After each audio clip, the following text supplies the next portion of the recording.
Hi, I'm Russ Jeffers from MobileBurn.com, and here I've got the Nokia E55. This is a new business device from Nokia. I'm just going to take a quick look at the handset and also unbox it so you can see what you get included in the retail package. As you can see, we've got the silver and black version of the handset. It's pretty nice looking, pretty slim, but we'll come to that later. Moving on into the box here, we've got got a UK charger here, which charges via micro USB, as you can see there. And that plugs straight into this port at the bottom. The port is used for both charging and data as well. We've also got the large 1500 mAh battery. As you can see, it's quite large in comparison to the phone, but it's good for maybe 2 to 3 days of moderate usage. And Nokia claim it's good for up to 8 hours of talk time as well. We've also got the headphones, which plug into the device via a 3.5mm audio port, as you can see there, and that's located on the top of the phone here. Nice to see that included on a business device. The headphones aren't the best quality, look a bit cheapy, but they do at least have an inline microphone here with a button to answer and end calls, which is quite good. And we also get a data cable for syncing with a PC and also moving across music and photos and stuff, USB to micro USB, as I showed you a minute ago. And we've also got this adapter, which is again to micro USB. And the other end is for the old style Nokia chargers, the larger one and the more recent smaller one. So you can plug any old Nokia charger into there and it'll allow you to charge the phone, so your old Nokia chargers aren't obsolete quite yet. And then the bottom of the box here we've got the OV Maps pamphlet there and also a Nokia E55 user guide. Right, so now we've got the E55 all unboxed and you can see it a little bit better. You can see it's nice and slim, quite an attractive looking device, especially in the silver and black colour.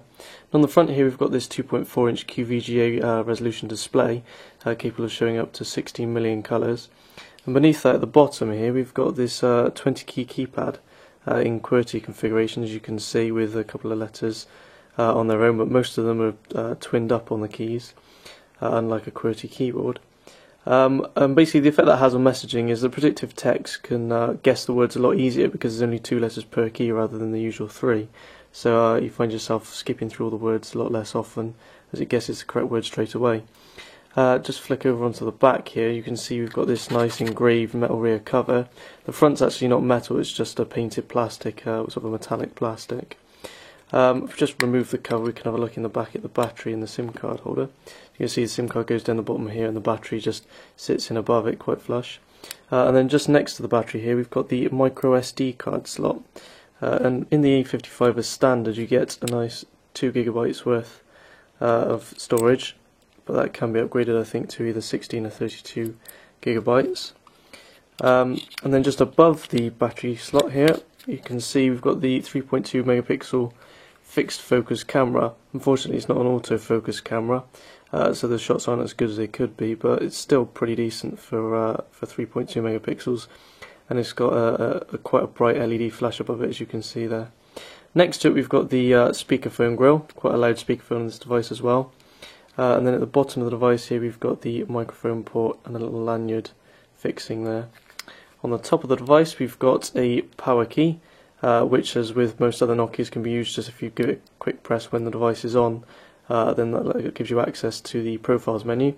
And next to that we've got the 3.5mm standard headphone port, so you can put any old headphones in there with a normal 3.5mm jack. On the left side of the device you can see we've got the micro USB port, as we mentioned earlier, and on the right side we've got the volume keys for the earpiece, and also a mute key in the middle to mute the microphone. Next to that is also the camera shutter button, so you use the camera in this device on the side. If you press and hold it from the home screen, it'll actually open the camera application for you. As you can see, we've now got the E55 all fired up, and just above the keypad here we've got some other buttons. We've got the call send and call end button, and then 2 shortcut keys, and then the 5-way D-pad in the middle. The D-pad actually lights up and can flash if there's a new message or a missed call or something, and as default it's set to breathe as well, sort of pulse on and off. We've also got these one-touch keys in the middle of the keypad here. This one for home, and this one from the home screen will actually take you into the menu, or from any other menu it will take you straight back to the home screen. It's quite strange that it takes you into the menu because there's a menu soft key straight above it, but you can actually customise the soft keys to do whatever you like anyway. You can lock and unlock the keypad between these 2 top buttons as well. The next soft key is the the next shortcut key is calendar shortcut key, Then we've got a messaging key and a delete or backspace key on the end there.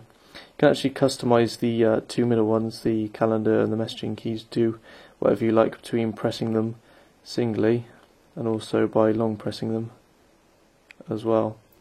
So you can customize the functions of that between maybe to SMS or email, depending on which you prefer it to shortcut to. We've also got the active standby screen here. As you can see, we've got a row of icons along the top, and then you can have various different things down here, such as your email accounts, bits and pieces like that. You can also see we've got a new message that's coming, a new SMS. When we just go down and highlight that, it actually says who it's from and the time that it arrived, so we can just click straight on that to open the SMS up, and from there we can read it and reply and different things like that. It's quite a nice interface.